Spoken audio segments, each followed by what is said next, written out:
तीसरे दिन आता है, हे भगवान मेरी लॉटरी लगवा दो। चौथे दिन आता है, हे भगवान मेरी लॉटरी लगा दो। पांचवें दिन आता है, हे भगवान मेरी लॉटरी लगा दो। छठे दिन भगवान प्रकट हो गए,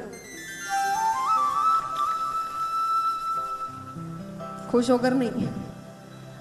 भगवान कहते 5 दिन से लॉटरी लगवा दो, लॉटरी लगवा दो, पहले जाके लॉटरी की टिकट तो खरीद। तो भगवान कहते इतना कर्म तो करोगे कि वो भी मैं करूं। अगर लॉटरी भी लगवानी है तो टिकट तो तुम्हें ही खरीदनी पड़ेगी कि मैं खरीदूं।